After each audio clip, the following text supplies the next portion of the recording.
ఆమోదం వస్తుందని తెలియజేయడానికి ఎంతో సంతోషిస్తున్నాను. మొన్ననే సీఎం గారిని ఇక్కడ హైదరాబాద్లో కలిసినప్పుడు కూడా వెంటనే పని మీద వెళ్తున్నాం. సో వెంటనే మీ యొక్క సహాయ సహకారాలు ఆయన ఎక్కువగా ఎప్పుడు ఒక హిందూపురం అంటే ఒక ప్రత్యేకమైన, ఎందుకంటే ఆయన కూడా చెప్పారు మొన్న, ముఖ్యంగా మా బాలయ్య కాదు అక్కడ అది పార్టీ వ్యవస్థాపకులు స్వర్గీయ శ్రీ నందమూరి తారక రామారావు గారు ఆయన ప్రాతినిధ్యం వహించిన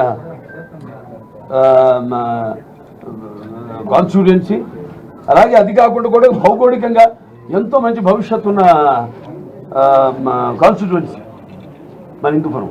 పక్కనే ఎయిర్పోర్ట్ ఉండడం కానీ, లేకపోతే ఆనాడు నాన్నగారు ప్రారంభించిన పారిశ్రామిక వాడైతేనేమి, లేకపోతే తర్వాత చంద్రబాబు నాయుడు గారు ఏదైతే అనుసంధానం చేసి ఈ యొక్క హెచ్ఎన్ఎస్ఎస్ నీళ్లు అందించడం అయితేనేమి, అభినవ భగీరథుడు ఆయన, అలాగే కియా లాంటి పరిశ్రమలు రావడం అయితేనేమి, ఇప్పుడు ఇంకా ఎన్నో పరిశ్రమలు ముందుకు వస్తున్నాయి.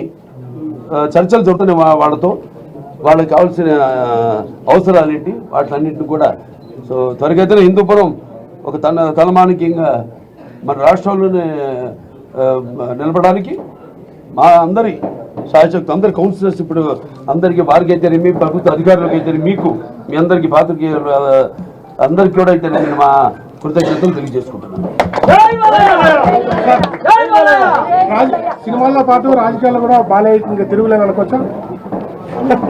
నిస్వార్థంగా ఎటువంటి స్వార్థం లేకుండా ఇప్పుడు మన ఈ యొక్క మా నియోజకవర్గం అభివృద్ధి కోసం ఎప్పుడు మేము పాటుపడేది కాబట్టి తప్పకుండా నా దృష్టి అంతా ముఖ్యంగా నా హిందూపురాన్ని అభివృద్ధి చేయడం మీద. పార్టీకి ఎప్పుడు ఎటువంటి సేవలో ఉన్నా అవసరం ఉందో నేను వాళ్ళకి అందుబాటులో ఉంటాను.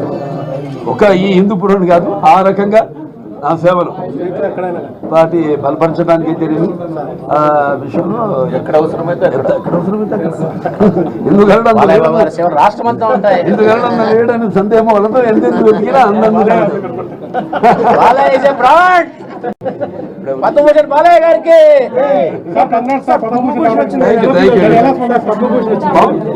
ఇప్పుడు సినిమాకి ఇచ్చారు అంటే